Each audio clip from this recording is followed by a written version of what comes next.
Close na lang yun doon.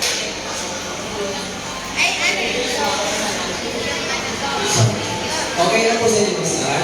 Yes po. Okay. Great morning? Great morning. Sino po mismo yung mga bisita po namin? Yes. Tasa naman. Okay. Mga leaders, palakpakan natin sila. So, special help na po tayo, special ang topic natin. Yung mga guest po na nandito, mga may bukod sa Rainbow may goiter. Meron bang may goiter ngayon dito sa loob ng water? Wala. Hindi kayo nagdala, sayang naman. No? At anyway, ito naman din, parang orientation din sa mga dealers. Para kahit pa paano, alam naman natin, lagi tayo nakatingin sa mga may sakit ngayon, di ba? Sa mga may bukol. So if ever man na yung bukol, nagduduna ka, goiter pa ito o hindi, at least meron tayong kaming alaman. Kasi ang magandahan bilang dealer ng Vitas, di ba? Habang tumatagal kayo, di ba? Dumadami ang alam natin medical. Kaya na kahit hindi doktor, piling doktor na rin. Ano? Kasi mas marami tayong alam kaysa sa labas. So, sipagan niyo po yung mga pag-attend ng mga health symposium. Kasi malaking bagay po talaga. No? Kasi na, nagpe-perform naman na talaga yung produkto natin. Isa matter of convincing lang yung mga hindi pa convince. So sa mga guests po na nandito, pakilala lang po ako ng konti, Dr. Harold Tanchano po ako, isa po ENT Head and Neck Surgeon. 1991, doktor na po ang inyong main goal sa mahabang panahon na yun.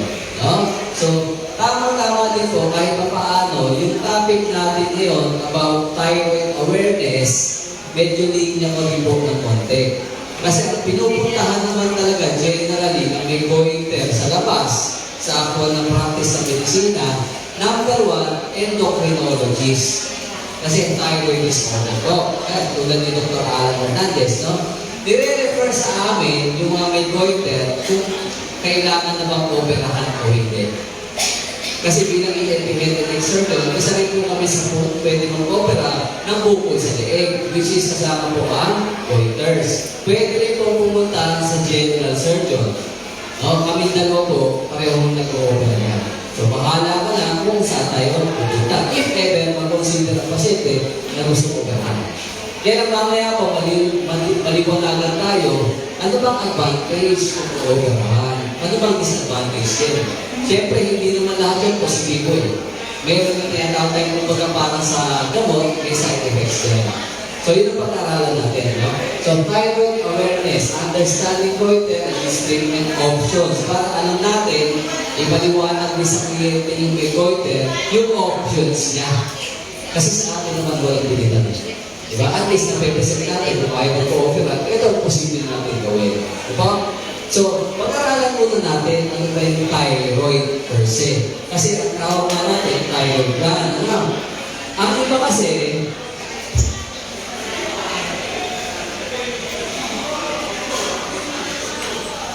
pag sinabi mo yung thyroid ako, akala nila yung dinidescribe yung bukol, hindi po mali. Lahat tayo may thyroid gland. Is a gland. Ibig sabihin, pag gland kasi yan, nagpo-produce yan ng something, specifically hormones. Parang ganito, no? Mga mariglan. Ano naman ko, no? Favorite ni Apple Dennis, mga mariglan, di ba? Nung bata tayo. Bakit? Nagpo-produce ng gatas sa bata, no? Halimbawa naman po, yun naman tinatawag namin na parotid gland, yung dito. Anong ginagawa niya? Pinaproduce niya? Laway naman po. No? So, yun yung namamaga pag namin ng beke, parotid gland. Nagpo-produce po yun ng laway. No? Yung prostate gland naman, nagpo-produce ng prostatic fluid.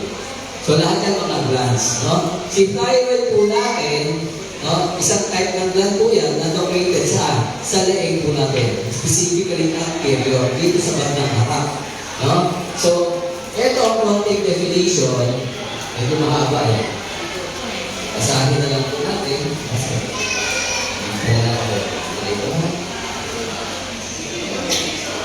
Sabi dito, nasa ano siya? Nasa neck, just below, sa lalaki Adam Sako. So kung sa lalaki, siyempre alam mo, yung Adam Sako nasa baba. Kasi parang kanina ko, yung isang apply, nagpakita sa akin ng picture, kasi apply ko lang. Sabi niya, Dok, ito po kasi yung kliyente ko, meron daw po, kaya lang, yung buko na pinakita sa akin, nasa gilid. So doon pa lang, sa area pa lang, medyo supply ng goiter yun. Kasi usually, si goiter baba, tapos nasa bandang gitna ng leeg mo. Dito yon, no? So, ang sabi dito, nagpuputos sila ng hormones na nagre-regulate ng bodily function. Especially, metabolism mo. Ibig sabihin, gaano ka kabilis, mag-metabolize ng kinain mo, i-convert sa energy of fuel. So, kung mabagal ang metabolism natin, yan yung medyo konting kain na, lumulog mo. Kung mataas ang metabolic rate mo, kahit kain ka ng kain, kahit ang ano natin, ang kanin natin, yung sa tawag, di ba? Kain piyon, o construction worker, di ba? Bisa daming kanin. Pero hindi tumataba. Kasi kaya ng metabolism nila, i-ano yun, i-consume, no? So, nakaka-influence rin siya sa heart rate mo. Through yung hormone na pinuproduce, heart rate, respiration, digestion, mood, lahat halos affected din. Pag may problema, ang thyroid function natin. Wala pa yung goiter, thyroid function kung napag-usapan natin, ha? Ang sinasabi dito, ang kondisyon daw, basta lumaki yung thyroid mo. Sabihin, may normal yan. Sabihin na natin, yung 1 to 10 normal. Yung sa'yo, 11 ang size. Ibig sabihin, malaki ng konti, goiter na po ang tawag. Normal ang size ng thyroid mo, pero may dumagdag na isang maliit na bukol, goiter pa rin po ang tawag na doon. Mamaya, itindihin natin kung bakit gano'n. More commonly sa babae.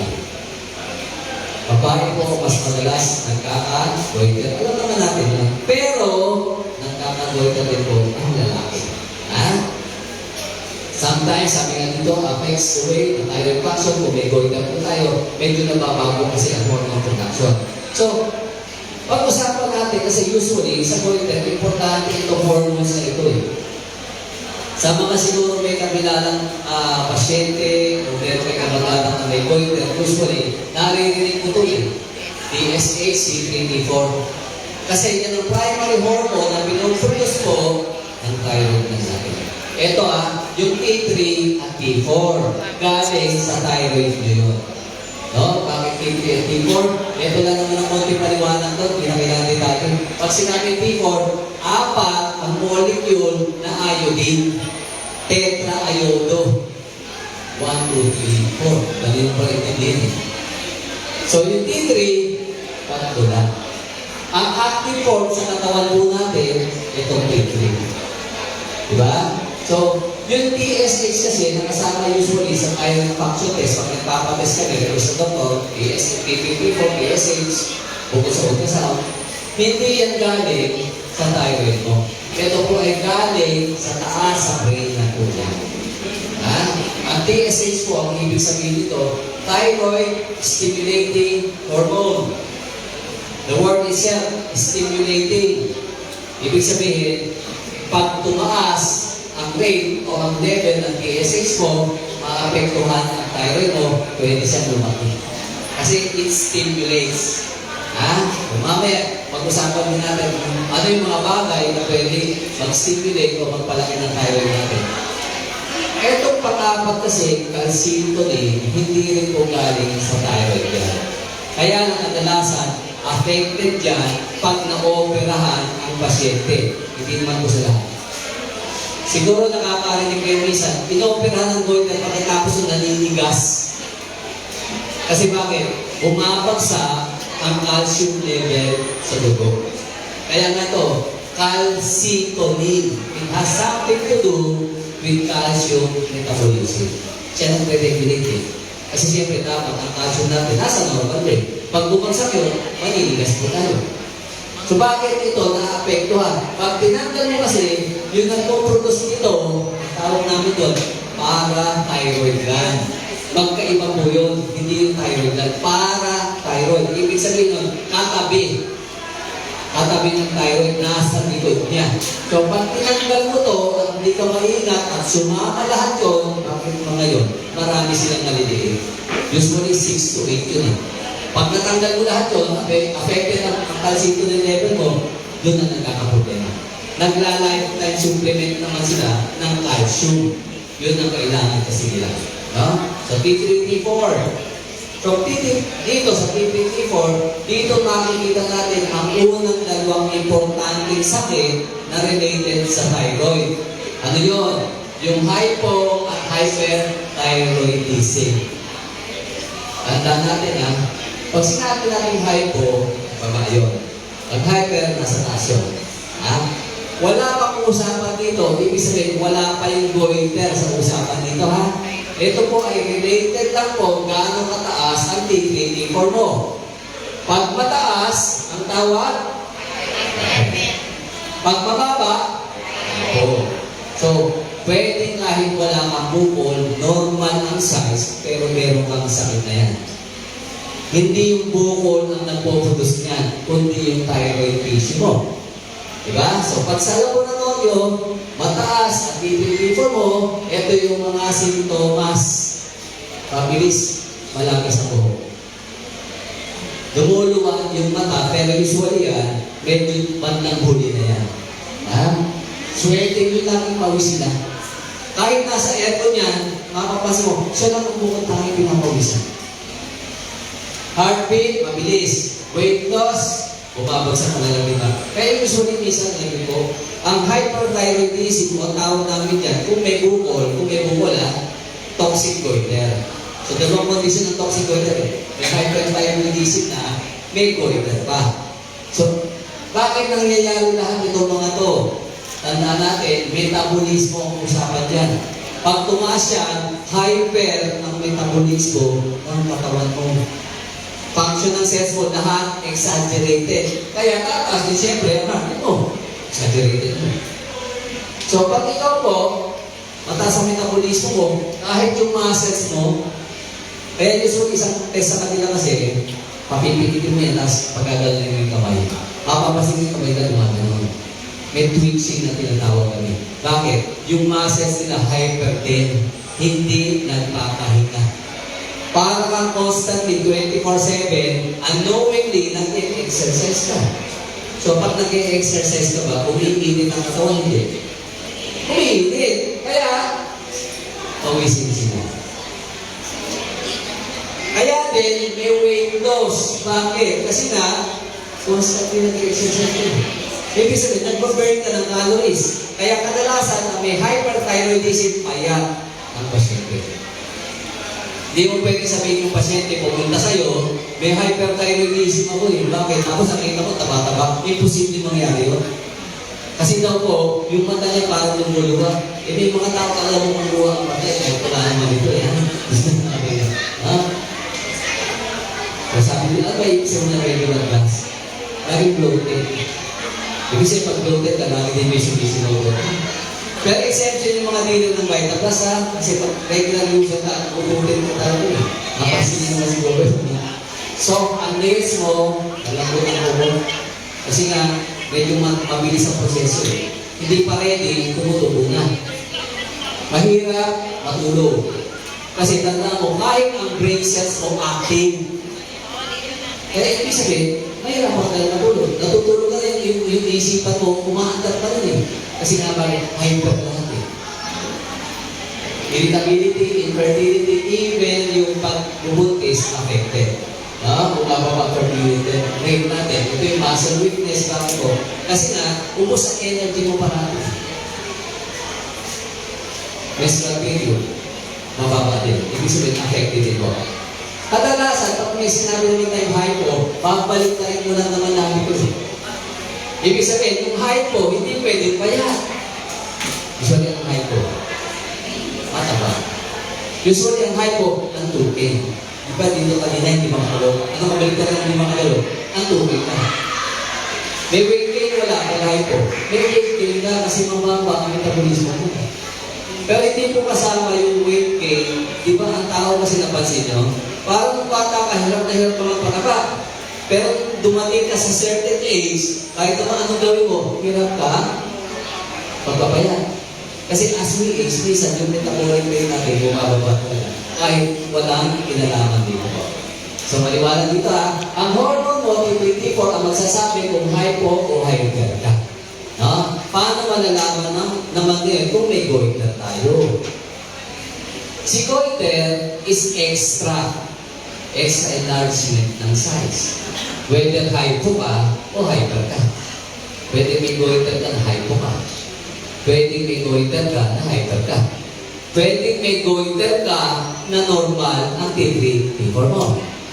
Kasi sa pasyente ko minsan, Dok, normal naman yung lumabas sa ano ko, di wala akong goiter. Pero kitang-kita mo na may buko dito. Ibig sabihin, hindi yung T3, T4 o laboratorio sa dugo mo ang magsasabi kung may goiter ka o wala. Mas magsasabi pa yung ultrasound o imaging o yung itsura physically. Kasi normal na T3, T4 mo, kaya obviously may buko ka dito. That's goiter. Normothyroid. Ibig sabihin ng normo, hindi ka hyper, hindi ka hypo. Normal. Kaya normothyroid na tawag ko. No? So, ano daw yung sintomas ng goiter? Ang sinasabi dito, lump in front of your neck, just below ng sako. So, dumami na po yung nakikinig niyo. Meron po ba dito may goiter? Pwede makita naman. Si ma'am, si Madel. No? Matagal na ma'am ang goiter? Sino mas halata ang goiter? Pati ka ng goiter. Meron konti ano? Hindi masyado. Lumiit na yun, no? Lumiit ka ba? Nasa loob daw. Si ma'am, ano, opera na? 4 months pa lang. At least maintindihan mo ngayon kung ano yung nararamdaman mo. Ever, no? Si ma'am. Ha? Colloid. So sa biopsy, nalaman din, ano? Biopsy, aspiration, ano? Colloid goiter, ang tawag. No? Okay. Pero wala akong nakikita kasi dito na super laki. Meron ba? Yung obviously, meron. Si apply?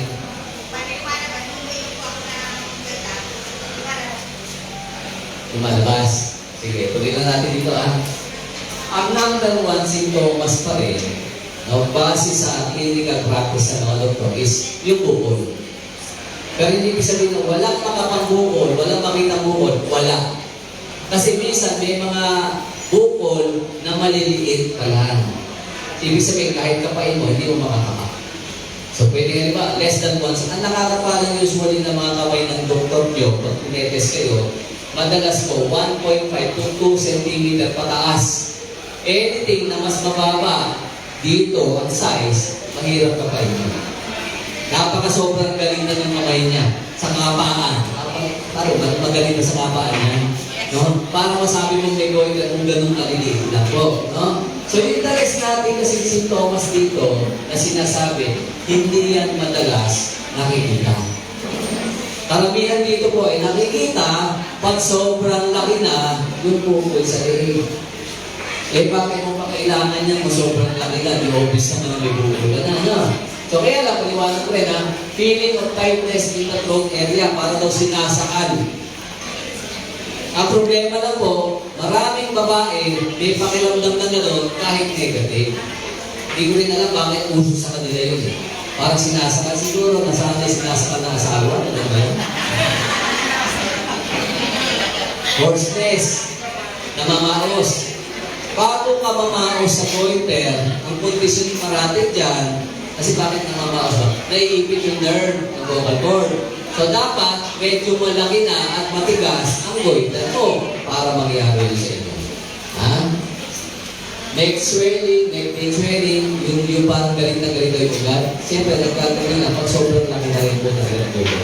So sabi ko sila, the rest na sinasabi dito, mahirap huminga, mahirap lumunog, nangyayari na po yan pag sobrang laki na. Kahit naman siguro kayo nung araw, nakakakita tayo, di ba sa probinsya? Minsan may buhat-buhat, may paninda pa, pero ang laki-laki ng leeg. Pero nakakasigaw na nakalakad pa, buhay na buhay na. So meaning, Ito lang talaga ang lagi namin sintomas na na-encounter. Bukol sa leg. Is either kita, nakapak, o may ultrasound, o kung ano mang diagnosis ang ginamit sa inyo. Risk factor. Ano yung paano natin malalaman kung ikaw ba posible o potentially magkagoiter o wala? Ito yung sinasabi sa libro. Number 1, lack of dietary iodine. Sinauna na po yan palagay ko kasi wala na halos ganyan sa panahon ngayon. Tama ba ko? Kaya ang point ko, sinauna na to pero mas marami ang may goiter na yun. Doon ka na magtataka eh. Ito ba? So may problema pa rin tayo. Risk factor din ang pagiging babae. Hindi rin nila masabi kung anong factor exactly bakit mas babae ang tinatama. Pero ang number 1 kasi theory is ganito po. Kasi ang babae po ang nagbubuntis. Bakit to? Kasi iirin. Hindi po. No? Kasi ganito ang story niyan. Pag buntis ka, dalawa kayo. Ama mo ba ko? May baby ka. Yung baby mo sa umpisa, wala pang thyroid lang yun habang nade-develop siya. Ibig sabihin, ang organs natin, isa-isang nabubuo. Pag wala pang thyroid si baby at kailangan niya ang T3, T4, kanino manggagaling ang supply? Kay nanay. Dahil ikaw may sariling pangangailangan. Halimbawa, 10 ang sayo. Kaya si baby humihingi ng 5. Siyempre, mag-15 ka dapat. Obligasyon mo yun. Bakit? Binuo mo yun dyan eh. Di ba ba? So, para masuplayan ang dalawa, anong gagawin nito? Mag-overwork siya. Parang factory lang naman eh. Ibig sabihin, sa production line, mahina hanggang doon lang. Biglang nag-doble ang demand. Sa abroad, marami kailangan. Ano gagawin ng factory? Mag-expand ng operation. Ganon din ang thyroid ng babae. Since dalawa na kayo, mag-expand siya, may potential lumaki. Nakuha? So, ano ba sinabi dito? Age. Ang chance mo daw mag-develop ng goiter, mas tumataas pag 40 na pataas. O amin tayo, sino ang 40 na pataas? Amin na. O, ang dami ng potential, ano? Medical history. O, siyempre, may factor talaga dami. Lagi ko sinasabi yan eh. May factor ang genes, kaya lang may trigger. Ano nag-trigger? Bakit lumalabas sa lahi? Pag-usapan din natin mamaya. Etong other highly probable causes, ito hindi nasa libro. Basically, binasi ko po ito sa more than 20 years experiences ko sa iba't ibang hospital, sa iba't ibang pasyente ko. Na nakita ko, mukhang may trend na ganito kasi. Kung hindi natin maintindihan to, at kung nasa libro, hindi sinasabi ng doktor nyo, kahit operahan ka, di ba, may problema pa rin. No? So ito po, ang other highly probable cause, heavy metals. Ano ba yung heavy metals? Yun yung iron, copper, lead, cadmium, ferrous. Ang madalas po, sa practice ko nung araw na nagsisimula ko, napansin ko, nagkakagoiter, wala sa lahi. Nagkakagoiter, wala pang 40. Nagkakagoiter, okay naman ng iodine. Isa nang nagkaling goiter nila. Anong usual nature ng work? Marami sa amin po sa South Luzon, nagtatrabaho sa semiconductor factories. Electronic companies. Ano bang common na meron doon? Heavy metals. Kaya napansin ko kasi ang babata. Tapos minsan po kasi, sa isang linya, 3-4 silang meron gano'n. O ibig sabihin, nasa environment din sa workplace natin. Diba? So, kung yung iba dito, ganun ang background ng araw, hindi maintindihan bakit nagka-goiter, i-consider ko ito na potential source. Kasi isa sa handling eh, sa hinahawakan nila. Minsan naman, kahit wala doon mismo exposure. Minsan kasi yan, nag-blow ng electric fan, tatama sa'yo. Kung pawis ka, kakapis sa balat mo. Kaya minsan ina-advise ko, pag doon kayo nagtatrabaho, bago ka matulog sa gabi, mag-hot shower ka. Para yung mga nasa skin mo, hindi mo na ma-absorb ito tuluyan. Mababawasan ng load natin. Isa pa, ito matagal mo nang binabanggit sa regular health symposium ko. Baka kasi may gumagamit pa sa inyo. Yung Teflon na lutuan. Nauso yan. Bakit? Conveniente. Bakit? Hindi natin kitang piprito mo eh. Di ba ang hirap ang prito ng tilapia pagka lumigay sa kaldero? Pagtanggal mo, durog na. Hindi mo namumuya eh, no? Durog na eh. Kaya nung nauso to, happy tayo. Ang hindi natin naintindihan, yung coating yan kasi is chemical-based plastic na nakakabigay ng thyroid problem. Ha? Baka meron pa kayo sa bahay na ganito, itapon nyo na lang. Eh sabi, sayang, eh tabi mo, anong gamit ko? Pag matigas ang ulo ng mister mo, pamalo na lang, ha? Isa pa na hindi mo na ilagay dito, na i-mention ko rin sa health potion ko, yung triclosan. Ang triclosan is antimicrobial, pamatay ng mikrobyo. So basically, nasaan po yun? Sanitizer, sabon na antibacterial, toothpaste na may antibacterial component. So, posible na doon pala tatamaan kami ng goiter, ha? Hindi sinasabi yan. Kaya nung mga naisip ko, kaya siguro ang dami may goiter din yun. Hindi malinaw kasi saan ang galing. So, kung hindi mo ma-advise ang pasyente, diba? Uulit at uulit natin. Ito po, iklaro lang natin, ha? Although, binanggit ko naman kanina, hindi po totoong babae lang nagkakagoiter. Binanggit ko sa inyo, kahit lalaki po. Kaya lang sa lalaki, bihira talaga ang goiter. Kaya pag naka-encounter ka, parang kahit siya gulat na gulat, marami ang pasyente lang yan, ba't ang nagka-goiter to? Akala ko sa babae lang yan. Basta may thyroid gland ka, pwede ka magka-goiter. Eh, mas namimili lang ang goiter kasi mas gusto ng babae. Siguro lalaki din yung goiter, ano? Pero gusto babae. Ha? Pero alam niyo naman explanation na kanina about pregnancy, di ba? Kasama po yun, no? So sa lalaki lang po, itong problema with goiter ng lalaki, mataas ang percentage na cancer siya. No? Naisip ko, bakit mataas ang percentage na cancer? Kasi kung konti lang din naman kasi nagkakagoiter sa lalaki. Kaya magkaroon ng isang positive na cancer, percent-wise, mas mataas talaga. No? At then, ang majority pa rin naman po sa goiter, kung cancerous siya, medyo nasa safe side. Ha? O yan, binanggit ko na rin kanina. Hindi ka nakakagoiter dahil tayo iiring. Kasi gusto rin ganun eh. Siguro kaya daw ang babae bro, kasi pag nanganganak, iring ang iring. Wala pong ganun. Ha? Hindi lolobo ang thyroid mo, kaya iring mo. Ha? Lolobuan mo ranas nyo, pwede.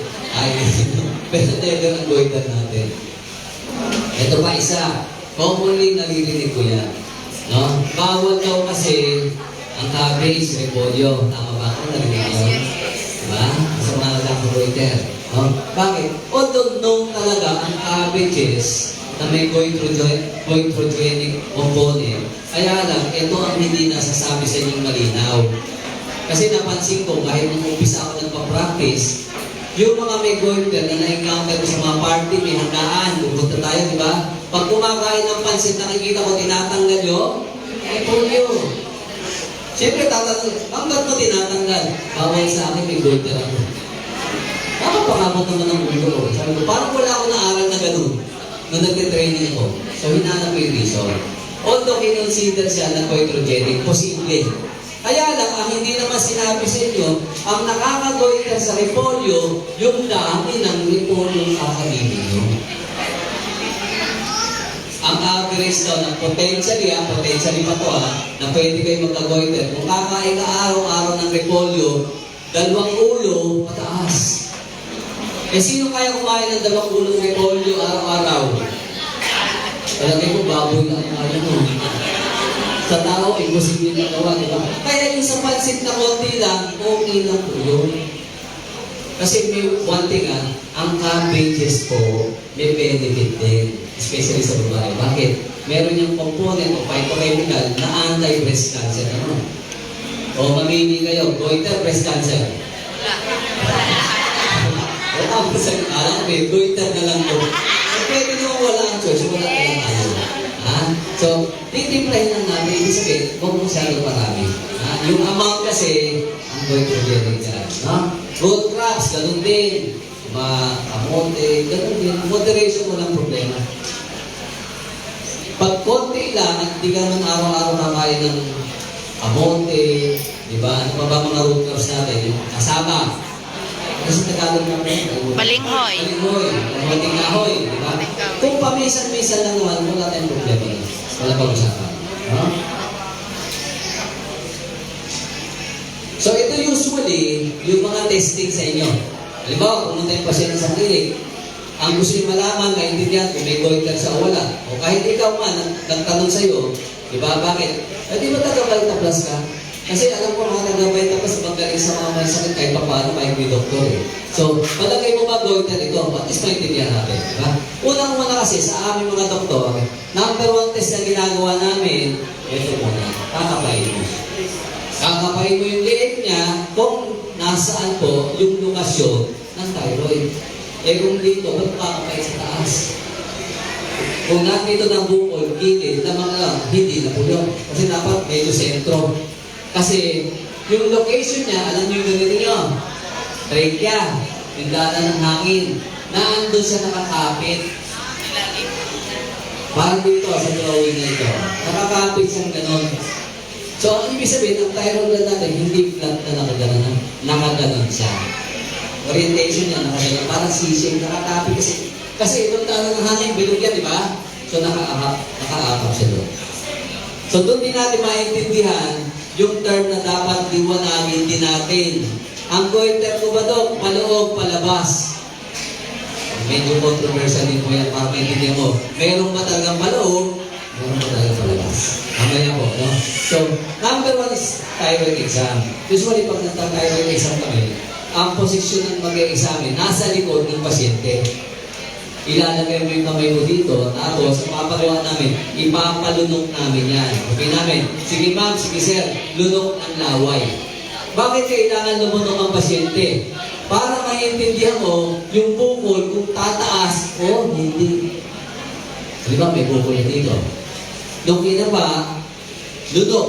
Yung paglunok ng pasyente, yung bukol mo, biglang umangat na gano'n, goiter yun. Tamang lang. May bukol dito, nung lumunok, hindi gumalaw, naiwan sa lokasyon, malamang hindi goiter yun. Bakit? Kasi tanda mo, si goiter nakakapit sa lalamunan mo. So every time na lulunok ka, tataas talaga siya. Yun ang characteristic number 1 po ng goiter na bukol. Nakakapit kasi siya dito. Ha? Biglang nagkapaan ng ganun. Pinapatest din, yun nga kanina yung hormones ng thyroid natin, 53, 40, 6. Bakit? Para maintindihan mo, may goiter, may bukol. Hypo ba siya? Hyper o normal? Kaya pinapatest pa rin ito. No? Tapos meron ibang other test, pwedeng imaging. Ito kasi high-tech eh. Kasi ito US eh. Kaya sa kanila, scan ka agad eh. Okay. Sa atin kasi over na ang ultrasound. Neck ultrasound. Kasi mura ang neck ultrasound. Nakikita lang naman po ang detalye sa ultrasound lang. Medyo active iodine uptake o depende na medyo ito po isang dulo na ginagawa. Para malaman lang yung bukol mo kung kumukuha ng iodine o hindi. Yung goiter po natin. So ganito yan, no? Ayan, ganito. Isang leader po ito ha. Nagpaalam naman ako sa kanya gamitin namin yung picture eh. No? Nagpa-check up sa akin kasi ang feeling niya may malaki daw na bukol dito sa ano niya. Kasi minsan, hindi ikaw nakakapansin. Tama? Minsan sabi niya ko, Mari, ba't parang laki na yung mo? Hindi kayo goiter yan. Hello. Kadalasan kasi yung iba, mataba lang talaga. Yan, naka-live na tayo kanina meron pa. ganun na talaga. Okay, malaking masses mo dito sa Kinig ka lang, ha? Kasi tandaan po natin, no? Si goiter nasa gitna. Tapos, may muscle ka dito. Diba? Ito yung dito eh. Yung pagano mo, ganon. Ayaw So, mo. pag trabaho mo naman kasi, ano ba, sa factory, ang trabaho mo, meron ka lagi sinusundan, na gano'n. Lalaki talaga yan, siyempre. Kasi muscle na, di ba? Parang lagi nagbubuhat, eh, siyempre, ito lalaki. So, ang attachment niya, dito, malaking ganito niya. No? Pero hindi naman actually goiter. May isang specific na lugar lang na related sa goiter na pwede natin sabihin na hindi naman siya goiter pero kamag-anak. Saan po yun? Yung nandito sa taas. Nandito. Pag nakakapa kayo ng dito, na bilog na bukol, na medyo malambot, at sentrong-sentro, kasi ang ano yan kasi talaga sentro eh. Ang tawag namin doon, thyroglossal axis na mga. Sulat ko ha. Thyroid.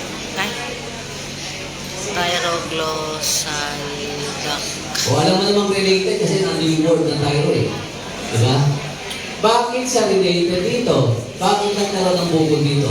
Kasi alam niyo po, para mas maintindihan natin madali ito, ang thyroid tissue, bago yan nabuo dito, nung habang na-conform ka sa loob ng nanay mo, maliit ka pa lang, wala ka pang thyroid.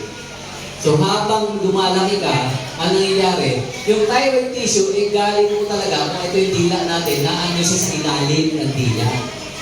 Habang lumalaki tayo, bababa siya dito. Yung track na tinatawag yung pupunta hanggang makarating dito, mag-settle dito na siya titira.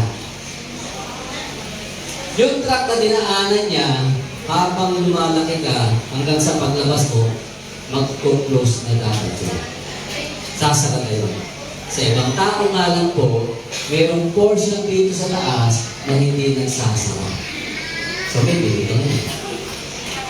Pag may bilog at nagkaroon ng fluid yun, magkakaroon ka ng cyst yun. Yun ang tinatawag namin, thyroglossal cyst. Cancerous, hindi naman po. Hindi delikado yan. No? Pwede tanggalin mo yun naman, o papayaan mo na lang. Number one reason naman po, kahit goiter o thyroglossal cyst, bakit na-overan? Number one reason is cosmetic reason. Oo nga eh, hindi Ano ko yung ma-zoom. cosmetic reason? Hindi ko ma-zoom Pangit yung kasi ano, may dugo sa yung leg. camera. Pero para umiksi ang buhay nyo, ko nga- para magkaroon ka ng grabing kondisyon, medyo maliit lang po ang chance nyo. Ayaw Okay? mag-zoom. Kaya kung may goiter kayo, cool ka lang. Bakit? May Vita Plus naman eh. Yes. Mamaya, adjust Yung track na to na naiwan, kaya usually may ganito eh, may middle lobe. Bumaba dito, pagkatapos nag-expand doon, nag-expand doon. Kaya yung dalawa, left and right, connected sa gitna. Connected yan. Nung araw kasi, ayaw ang gumalaw ng treatment camera. namin, halimbawa may hyper ka. Pag hyper, ang ibig sabihin, mataas, i-prefer mo. Eh, paano babawasan nyo kung hindi kaya ng gamot? So, ang gagawin, babawasan mo yung production line. Tatanggalin mo yung kalahati. Diba? Kasi para kalahati na lang napuputos. Kasi sobrang naman. Ang problema lang, pag tinanggal mo yung kalahati, yung naiwan lalaki. Kasi hahabulin din Hindi yung daw mga- goiter yung bukol Kaya mo, nangyayari nung sabi araw, ni Doc. natutulog Pinakita ko na yung operasyon. picture. Kaya nga yung ginagawa ng doktor, tinatanggal na lahat. Ang problema, pag tinanggal mo lahat, wala ka ng T3, T4. Anong tawag sa'yo ngayon? Meron ka hypothyroidism. Eh wala ka ng thyroid sa kukuha. Lifetime, iinom ka naman ng gamot. Yun naman ang problema mo. Hindi ka pa rin magaling. Bakit? Lifetime, may maintenance ka eh. Ang liver natin, may road din po. Hindi ko mo may goiter, doon lagi nakapiling ang doktor nyo. No? Kasi minsan, ang nakakaligta, may koneksyon ang thyroid sa atay nyo. Bakit? Yung T3, T4 mo, sabi ang mas ginagamit ng katawan natin doon, o active form, yung T3. Yung T4, hindi, store lang yun. Kumbaga, back up. Pag kailangan mo, sirkulasyon sa dugo, Kulani daw yan, sa atay kulani. mo, si atay mo ngayon, ang magpo-pour ng T3. Siya ang gagawa. Babawasan ng isang Kulani atay siya. para Kasi ang mag-T3. thyroid eh sa So, pero gitna. talaga ang atay natin. Di ba? Sa'yo nasa Kasi kung gilid. sira ang atay mo talaga, may problema tayo sa level ng T3 level natin. Hindi ka makakagawa ng T3, which is active form. 80% ng paggawa ng T3, T4 mo, atay mo. Ito ngayon ang pag-usapan natin. So, sabi na natin kanina, may klase ng goiter. Ito yung thyroid natin, example right yan. May tinatawag tayong diffuse. Pag sinabi natin diffuse, malaki lahat. Malaki ang left, malaki ang right. O misa kahit yung gitna, malaki din. Yun ang diffuse type. Parang lahat ang malaki. Ibig sabihin, pantay. Kita mo sa left. Mamaya tatanong ako ba't lumalaki. So, depende sa level ng T3, T4 nyo. Ito po, diffuse. Ibig sabihin, diffuse ang goiter. Kaya lang, halimbawa lang, mataas to. So, ang tawag natin doon, toxic diffuse goiter. Dalawang kondisyon kasi nasama. Una, may goiter na. Tapos, abnormal na to. Kung ang T3, T4 naman ng pasyente mo, mababa ng toxic o hypothyroid diffuse goiter yan. So, yung non-toxic kadalasan, meron din kaya tinatawag na T3, T4 naman niya, normal. Posible rin po yun. Tapos, meron pangalawa, nodular type. So, ito ulit yung goiter natin Ano ba ibig sabihin ng nodular type? May nodule ka. Ibig sabihin, pag may nodule ka, ang lumalaki lang may specific area sa thyroid mo. Pwede may isa doon, may isa doon. Pwede rin maraming maliliit yan. Nodular goiter. Kaya dito, yun din yun. Pag may nodular goiter ka, mataas ang T3 at T4 mo, ang tawag? Nodular toxic goiter. Ha? Pag ito naman T3 at T4 mo, mababa, nodular hypothyroid ka naman. Dalawang condition ng examen. Dito, ito po may variation nito. Yung itsura mismo na bukol mo. Pag ang nodule po natin, halimbawa, in-examine ng doktor, sinipsip, o minsan, kita lang po yan sa ultrasound. At ang laman niya, tubig, fluid. No? O yung tiyawag kanina ni Ma'am na colloid. Ang colloid kasi is liquid. No? Ibig sabihin, ang tawag na dyan, nodular cystic. Kasi ang laman, depende sa laman. Pag naman, sa biopsy, nung tinusukan niya, nakita o sa ultrasound ulit, laman talaga siya, solid type yun. Doon ka medyo dagdagan ang mabasang tawan. Kasi tandaan nyo, ang cystic tubig. Ang fluid po, never magiging cancer, tama? Tubig yan eh. Kaya po sinabi cystic goiter. Ang problem kasi, hindi pinapaliwanag karamihan sa inyo, pag ang word na cystic, dapat hindi ka nag-worry. Eh kayo kasi, marinig mo lang yung word na may cyst ako, natakot ka na. Tama? Kasi akala mo, pag cyst, cancer. Hindi po nagiging cancer ang cyst. Kadalasan, 99%. Bakit? Tubig ang naman yan eh. Paano yung maging cancer? Kaya kung lalabas na solid, hindi tubig, at laman talaga, doon ka ma-alarma ng konti. Kaya lang, dalawang klase ha. Pag sinabi natin solid o laman, may benign, hindi cancerous, o may cancerous lang. 80% to 90% benign. Hindi happy ka pa rin doon. May bubula ko solid daw. Eh kaya lang 80 to 90% naman benign. So makaka-relax ka pa rin konti. Bakit? Sabi mo, may Vital Plus naman ulit. Yes! Eh paano na yun? Kung ang suggestion sa ultrasound, cancerous. Kasi minsan meron kaming grading yan eh. Appearance ang tawag namin doon. Yung 4 and 5, highly suspicious. Ibig sabihin, kailangan daw i-biopsy. Halimbawa naman, lumabas ang biopsy mo, cancerous. Anong gagawin nyo? Magsimba na? Magdasal na? Magkaitablas na daw, platinum tama-tama. Eh tapos ng promo, sayang. Cancerous. Ito naman ang good news ko sa inyo ha. Siyempre may good news pa rin ako. Biopsy mo, cancerous. Tandaan niyo po, usually, ang cancer ng goiter, compatible with life. Naintindihan niyo, ibig sabihin ng compatible with life? Ibig sabihin, kung ano dapat yung haba ng buhay mo, hindi niya makikialam. Hindi siya makikialam. Hindi siya ang kinamamatay ng pasyente. Namatay pa sa stroke. Namatay pa sa komplikasyon ng diabetes. Pero never sa thyroid cancer. Hindi yan pinabanggit ng doktor mo. Huwag niyo sabihin ako nagsabi sa inyo. Bakit hindi sinasabi? Eh, hindi kayo magpapa-opera. Kasi the word itself, pag sinabing cancerous na, wala na, tuloy mo ka na. Bahala ka na. Dok, kung anong gagawin mo, mabuhay lang ako. Eh, nakalagay pa na sa libro, compatible with life. Ibig sabihin, pag sinabing compatible with life, pwede ka mag-try muna ng natural na supplementation. Diba ba? Kasi nung naiintindihan ko yun, just imagine, no? Yung mga pasyente ko na inoperahan ko na lumabas, cancerous, 20 years ago pa, hanggang ngayon, buhay pa. O tanungin ko rin kayo, lahat na nandito sa kwarto ito, sino sa inyo ang nakabalita, ang kapitbahay, ang kilala, ang mag-anak nila namatay sa cancer ng goiter? Hindi ba naisip yun? Wala, di ba? Halos ako nga, tandaan niyo, more than 20 years na ako nag-aalaga. Lahat buhay pa eh. Ano yun? Sabi ko, antibay na naman. Hindi ko si compatible with. Ha? Kaya sabi ko, huwag kang magmadaling magpa-opera. Kung hindi naman iiksi ang buhay mo. Alam niyo kung bakit umiiksi ang buhay nila? Bakit? Ay, stress. Eh kasi cancer eh, di ba? Siniseryoso na yun, nadi-depress, hindi nakakain, hindi na makatulog. Eh doon pa namatay, hindi pa sa cancer ng goiter. Tandaan nyo, kahit cancer siya, may pag-asa ka. Huwag kang matarantahan. Okay? Ano daw yung mix type? Pag sinabi mix, halo. Ano yung halo? May sisig, may solid. Dalawang component niya. Pero tunatin nyo, same thing din naman mag-a-apply. Huwag kayo matakot kahit mix type ang report na biopsy nyo o ultrasound.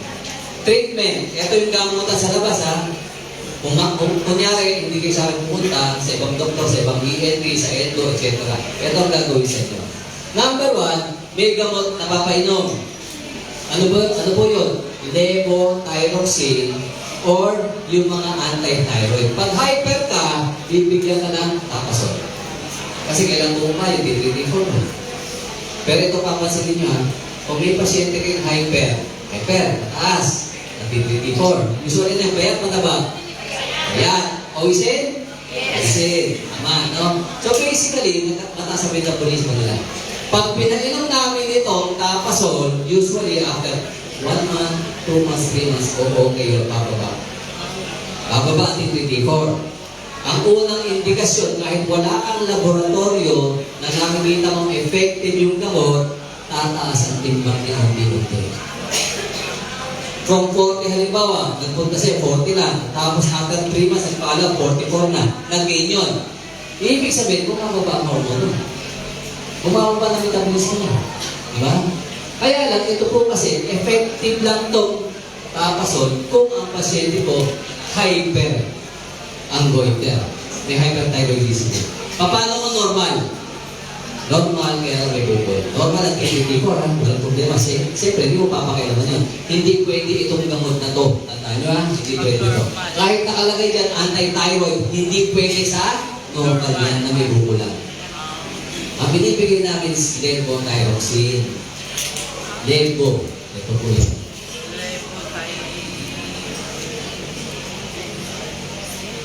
Ito po ay synthetic na thyroid hormone.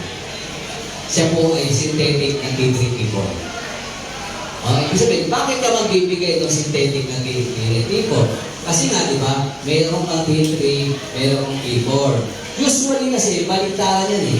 Ito yung TSH mo natin, sa kabila, thyroid stimulating hormone. Pag ito po mataas, ito po usually, bababa. Ganun yan. Pag matagal na itong mataas, bababa ito. Kasi bakit? Hindi mo na kailangan mag-stimulate, sobra ka na eh. Yun ang feedback eh, ng brain. Ay, sobra ka na, hindi na kumagawa. Bababa ko na ito. Pero once na ito pong D3 hormone, bumaba, mapapasin sa laboratory ng pasyente, ang TSH niya mataas.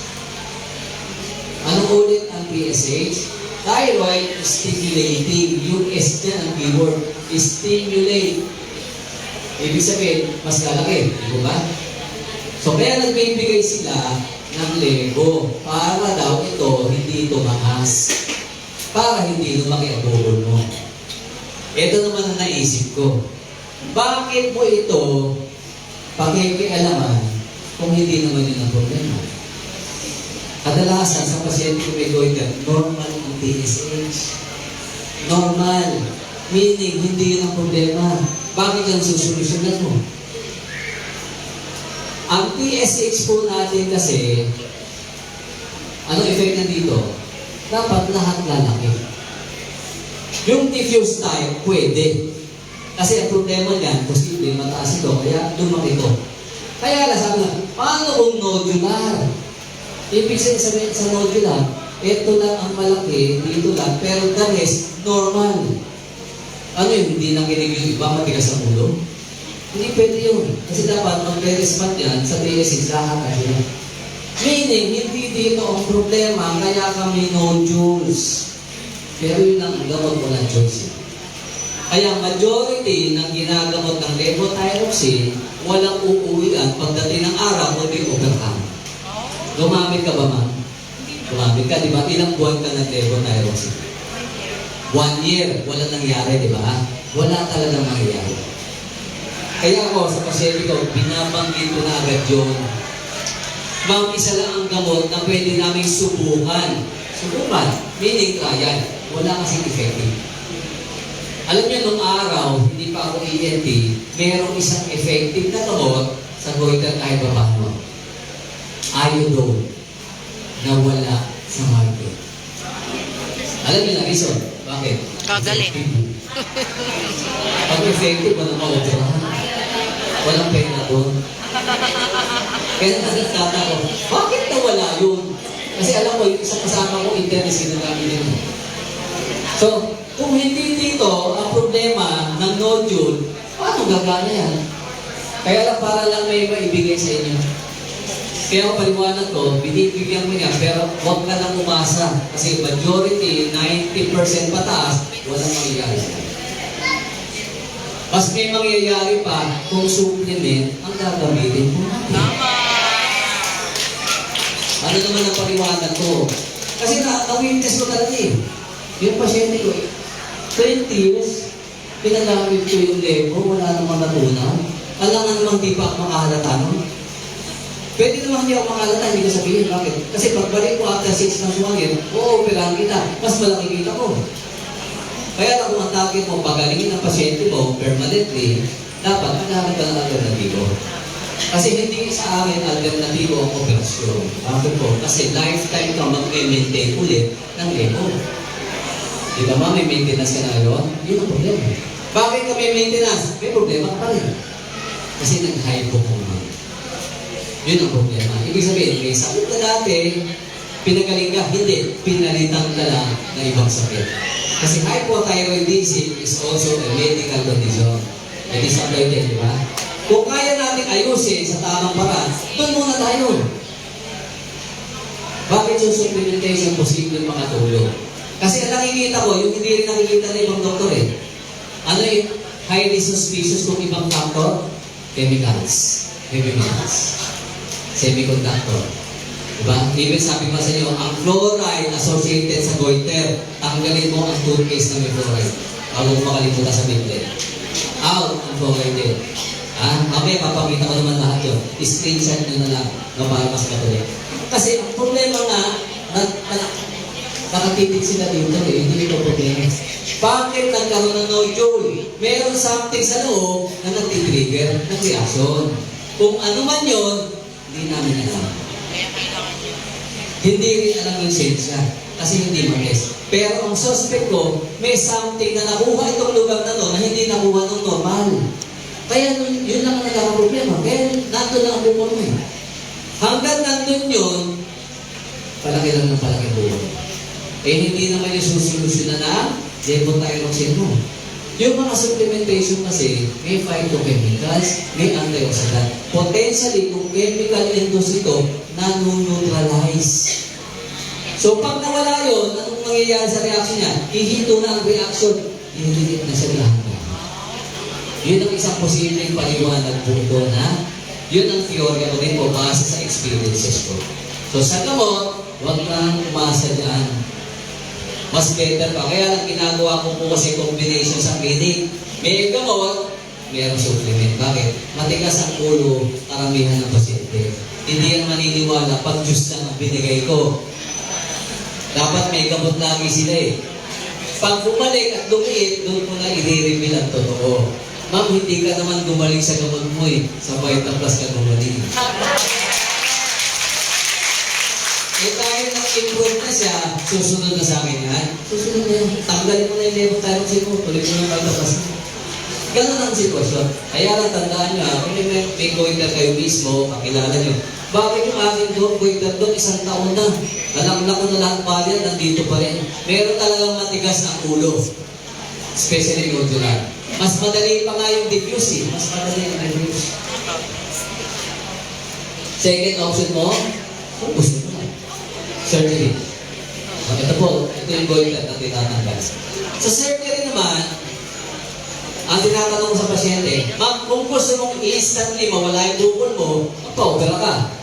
Kasi bakit? Once siniwalay mo din ang bukol, pag-isip mo, wala na yung bukol. Kaya lang may bonus ka. Pwede na wala ang boses mo. Well, namamausin mo. Tapos, lifetime ka, may hypothyroidism. Pag sumama pa yung parathyroid sa loob, lifetime ka pa, bigla ka lang maninigas. Kailangan ipaliwanag sa pasyente. Yung ibang doktor, hindi sinasabi yun. Kaya pag nandun na, doon naman napapakamot na yung ulo ng pasyente. Sana po na dok, sinabi nyo na dati, hindi na sana magpa-opera. Kaya kung sinabi, hindi ka nagpa-opera, di ba, hospital, no? Magpa-opera na natin. Pero nasa inyo pa rin yan. Sabi nga sa inyo, nung araw, pwedeng opera, kanan lang kung kanan lang may bukol.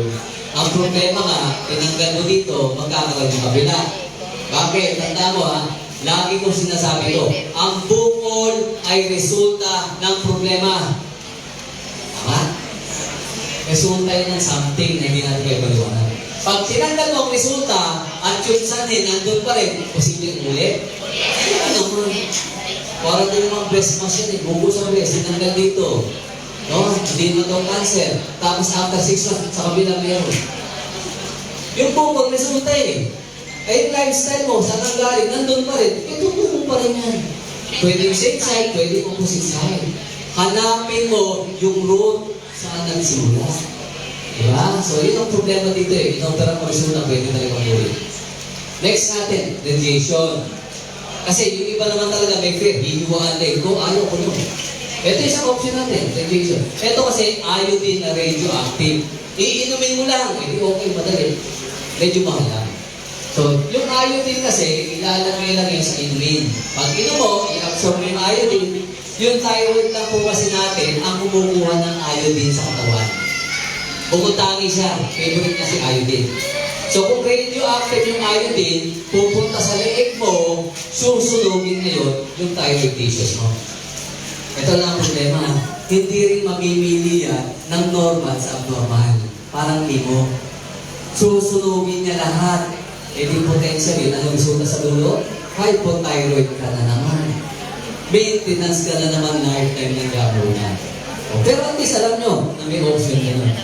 And then, sabi nga natin, meron tayong natural or complementary. Ha? So, para maintindihan mo. Ito po. Aralin nyo ito kung may problema ka sa goiter, o yung kamag-anak mo, o ikaw mismo may fear dahil sa lahi nyo may goiter. Optimize, yun yung dapat. Minimize, yun yung i-avoid. Ano dapat gawin daw? Maganda ang protein intake mo at digestion mo. Kasi ang T3, T4 o partly protein na. So dapat, may protein ka talaga sa diet. Ha? Tapos dapat, hindi lang maganda ang kain mo. Dapat ang digestion ng protein na okay. Ang sumasablay sa digestion ng protein, alam mo sino? Yung gumagamit parati ng anti-proton pump, ay yung anti-proton pump inhibitor. Yung panlaban sa acid. Mas prone kayo magkaroon ng diferensya sa protein absorption. Kasi bakit? Ang proteina, para ma-digest ng tama, dapat mataas ang acid content ng bituka nyo. Hindi yan matutunan kung pabababain mo. Kaya madalas yung naka-omeprazole na yan, lagi ang feeling na bloated sila.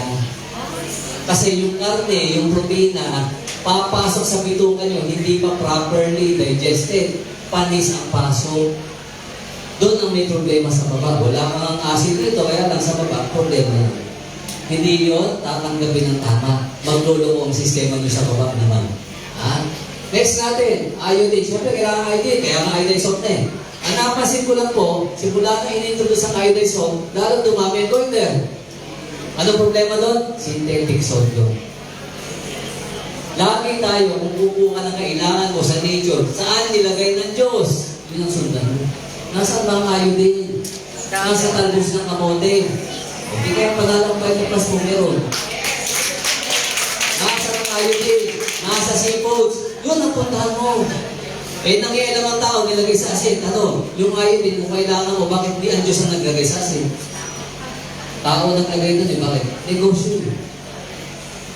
Dapat maganda ang iron, intake din natin. So, kaya nakikita ko, kaya mas prone din ang babae sa goiter eh. Kaya nagkakaroon madalas ang iron problem, di ba? Kasi bakit? Yung menstruation natin, kung mga babae ang iron absorption. Sa karne o spinach, mataas ang iron nun. No? Zinc, kailangan yung zinc. Ito, subigat ito, parang COVID. Madalas ang zinc kasi nasaan yan? Dito. Ano ba? Ba to? Shell. Oh, yan isang magandang source po talaga ng zinc. Kaya yung mga kalalaki may kumain ng talaba. Power ka do. Vitamin A. Hindi, totoo naman. Kasi alam nila, pag fertility kasi yun, hindi naman, ibang talaba naman yung isip. Ito talaga literal. Kasi kamukha daw. Yung kasi, kung ayaw mo dito, malayo ka sa dagat, pwede rin ito. Ano ba ito? Ito po ay buto ng kalabasa. Ah. Buto ng kalabasa. Kaya ang problema ng iba, tamad ng mga balat, ha? Kalabasa. Nakakabili po niyan wala ng balat. Umuyain mo na lang kung tamad ka. Oh, wag ng ano. Vitamin A sa atay, saka sa ito, yellow na kamote. No? Selenium, ang selenium, second na need, bukod sa iodine ng thyroid mo. Ha? Sa selenium, kumakain kayo ng sardinas, okay na yan. Meron ka dito hindi kumakain ng sardinas? Hindi mo kumakain. Kumakain, okay po yan, source ng selenium. Ito kasi ay Brazil nut, wala po sa atin yung obligation. Andre, dito tayo, maximize, iiwasan. Kasi potentially, nagbibigay ng goiter ito, ha? Fluoride, sabi nga sa inyo, toothpaste at tubig, kadalasan ng source na. Hanap ng toothpaste na walang fluoride. Chlorine, ito din po isa. Eh, hindi naman daw umiinom ng chlorinated water. Ang hilig mo mag-swimming. Madalas ang swimming pool, chlorinated. Na-absorb ng balat mo yun. Kung dagat, okay lang. Pag-swimming pool, dapat limited time ang babad. Gawa ng chlorine absorption. Isa pa is bromine. Ang bromine madalas yan hinahalo sa harina. So, dapat ang bread nyo, bromate free. Nakabasa niya, di ba? Tinanggal na sa mga bread natin. Tinanggal nila, pero yung may nagtanong ba't tinanggal? Basta nakita mo lang, bromate free. Eh, kasi nakakang-goiter pa rin. Kaysa katutak mo lang may goiter, nakakain mo ng tinapay, pwede. Yung binibili na kasulat, bromate free. Eh, kumusta sa panaderia? Kumusta? Wow. Sigurado ka? Sa bromate free? Eh, wala nga nakasulat sa supot eh. Goitrogenic din po ang soya product. Yung mga soya-soya na yan, ha? Hindi maganda yan, nalit may goiter kayo. Avoid natin ang gantare. Ang problema kasi sa soy is genetic modification. No, yung Okay, binago kasi nila sa laboratory. Okay, Tessa. Supposed to be healthy food kasi ito, kung hindi pinakailaman na naman ng tao. Ha? Next is artificial sweetener. Usually, diabetic ko lang naman mahilig kumamit yan. Aspartame, acesulfate, out dapat to. Kung may goiter kayo, oo. Lastly, vegetable oil ulit. Bida lagi yan sa lahat ng sakit na talaga. So, magpiprito, gagamit ng oil sa bahay, walang vegetable oil, walang canola oil. Isa po tayo maintindihan nyo, walang vegetable sa vegetable oil. Niloko lang kayo ng sistema. Gamit, coconut oil lang tayo. Pwede rin ng olive oil kung mayaman kayo. Avocado oil kung madaling hanapin sa inyo. Pero basically, coconut oil is good. Ito, screenshot nyo na para nakapagita nyo. O yung mga friend ko naman sa FB, pwede nyo iyan sa akin, nakal ko kayo. Nakasave naman po yan sa cellphone ko. Ito po ito naman unti-unti na unawaan ng dealers, di ba? Sabi dito, the best kept secret of medicine. Paano magagaling? Yung body mo daw can heal by itself. Agree kayo doon? Yes! Naman, hindi naman tayo kinreate ng Diyos na inutil eh. Alam daw eh, magkakamali ka, magkakasakit ka. Pero equip ang sistema natin, magpagaling. Ano lang gagawin mo daw? Ibigay mo yung tamang kondisyon. Ano ba yung tamang kondisyon? Alam niyo naman yun. Tamang kain, tamang lifestyle. Diba? Kasi basically sa tamang lifestyle, number one ito. 95% ng sakit ng tao ngayon dahil sa maling pagkain. Agree? Yes! Tama natin pagkain natin. Ang junk food, tamang pagkain? Yes! Ang talin na natin. Ang fast food, tamang pagkain? Yes! Ang talin na natin. Kasi hindi pa kumakain ng junk food yung fast food. Tapos kami. Wala na. Wala problema. Yes! Yes! Mamaya, nakasubo ng french fries. Ano ba? It's about time kasi, hindi lang narinig. Dito at dito. Lagi sa memory. Isang maganda kasi, usually, alam naman natin ito. Lalo sa diet, pagkain ng gulay. Correct? Sa favorite ko kasi diet, usually is Mediterranean diet number 1. Kung may sakit ka, any type ng sakit, kay goiter yan, kay cancer yan, kay normal na sakit yan. You follow yung low carbohydrate intermittent fasting. Malaking tulong po yun sa sakit ng tao. Especially kung mga bukol ang problema natin. Ang napansin ko lang po, sa low carb intermittent fasting, na list, kadalasan, ito yung favorite nilang gulay na gamitin. Green leafy vegetables, number 1, moringa. Meron tayo sa baba? Yes! Yung mustard, mustasa, wala tayo. Kale, wala tayo. Spinach, kulitis, meron tayo? Yes! Daon ng sili, meron tayo? Yes! Pechay, wala siya. Pero, tangkong, spinach, pwede rin. Kaya lang, ito, wala tayo. Bersa, hindi ko rin alam ano yung bersa eh. Tagusan mo, meron tayo? Yes! Apat yan, mas atin. Diba? Kaya sabi nga, no wonder, marami talagang testimony ang Vita Plus sa goiter cases.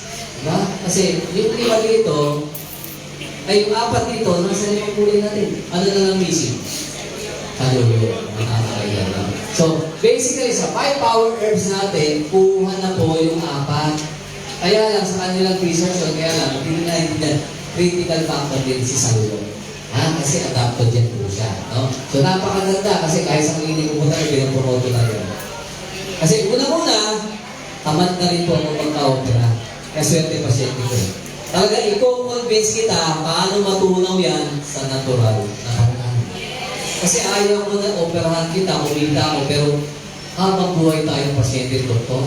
Kasi bakit? Lifetime ka na kami. Ibig sabihin, lifetime din ang follow-up mo. Para sa akin, hindi kita na magaling. Inutulang kita. Tama? O bahala na kayo kung magpapauto kayo, ha? Nasa sa inyo naman yun. Decision po natin yun, no? So, pwede tayong gumamit ng dalandan at ulo namin. Siyempre ngayon, ang favorite ko naman talaga, Guiba ng gold. Pag may bukod, tama? Kaya lang, bakit ko mini-mention pa rin si dalandan? Nung umpisa kami, walang guyapano. Nag-umpisa kong magbigay sa goiter niya, dalandan lang talaga. Effective naman po yan.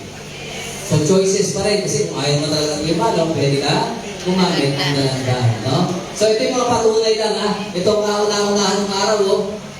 Si Doktora, ano ang pangalan sa pagbuhan? Clarita, tama, no? Siya po nagkaroon ng goiter. Basically, siya yung unang-unang testimony namin na na-document namin. Na nagka-goiter, after ilang months, unaw ang bukol. Na-feature na sa Rated K, hanapin ko rin na sa YouTube. Nagulat din siya eh. Nagulat siyempre mga kasama niya. Principal ng Caloocan National High School before. Ito rin po, oh, dalandan lang yung araw. Ito rin po, isang dalandan testimony dito. Kita-kita ng mga simbolo dito, di ba? Madalas ito itsura pa lang nodular goiter yan ang malaki na. No? Tapos ito, pumupahan. O bago makalimutan, Dok, yung goiter ko ba paloob palabas? Diba nagtatanong kayo? Kasi takot kayo pag paloob.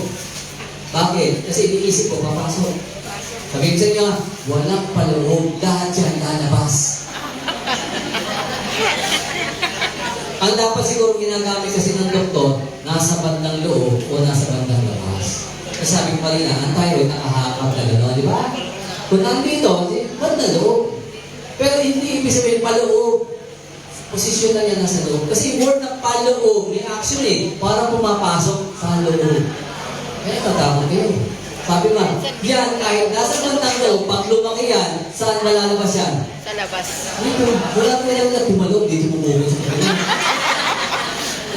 Di ba mga wala? Lahat na nalabas. Kaya nagulat ako sila, Dok, paloob daw yung goiter mo. Ano naman nabasa yun? Kasi naman nagsabi ko. O siyempre mo, hanap naman ako. Eh, wala naman pala naman. So, kinuha rin mo lang yung pagkakaintindi na natin sa labas, ha? Na walang paloob talaga. Nasa bandang loob, ayaw po ako. No? Ito po, dalandan gold na kayo, Guiba ng gold naman to. Medyo obvious talaga yung bukol nito, malaki this size. Tapos after ilang months, medyo madilim ng kuha, pero pumupa tayo yung bukol. Ito, mas kitang-kita ito eh. From here, tingin mo nga ito, baka toxic goiter pa ito. No? From here, oh, gumanda na. Parang after nito, nag-glutaway pa na. So, yun yung mga ilang, napakarami na po. Kaya sabi ko sa inyo, kung kayo gagamit, swerte na kung 3 months liliit. No, may ganun talagang mabilis makri. Sabi nga, meron din matigas ang ulo. Ang pinakamatigas na ulo na encounter ko po, umabot kami ng 2 years. Dealer pa naman. Tuwing pupunta sa clinic ko, gusto ko na rin tumago. Kasi bakit? Puro reklamo na. Sabi nga, Dok, ano ba naman tong goiter ko? Lahat na ng baril sa power pack na ubus ko, nandito pa rin. Paano ko makakapromote? Tama naman eh. Sabi mo, ang galing sa goiter ito. Tapos kita na po, ito may goiter. Diba? Recently, nung inilabas first time yung 145, okay, nag-i-ECQ kasi yung dati. Diba? So, ginamit na ginamit. After 3 months, natunaw. Hindi ko alam anong meron sa coffee, pero sa ibang kaso, bumibilis. So, ibig sabihin, pwede kayo magkombinasyon. Kung napapagalan ka na, sa Libano, nag-platinum ka na, nag-umano ng baril ka na, nandun pa rin, siksik mo yung kape na to. Minsan, mas nakukuha yung tamang resulta na bumibilis. Ha? So, basically, lalaroin din po natin, no? So, if you want to be healthy for the rest of your life, ano gagawin mo? Magsimula ka na ngayon. Huwag mong antayin, magka-goiter ka, bago mauminom ng Libano Gold. Hindi ba? Ang kagandahan, effective na yung product, may negosyo pa, ibigay siya. Tapos na po ako, sana po, may natutuhan po kayo. Kaya lang, ang gusto namin, ang matutuhan nyo, hindi lang yung tungkol sa pagkakasakit o makaprevent ng sakit. Gusto rin namin matutuhan sa inyo sa 2024. Paano tayo yumaman? Gusto niyo yun? Yes! Kasi lahat gusto. So, hindi na po ako magpapaliwanag doon. Ang magpapaliwanag, magtuturo.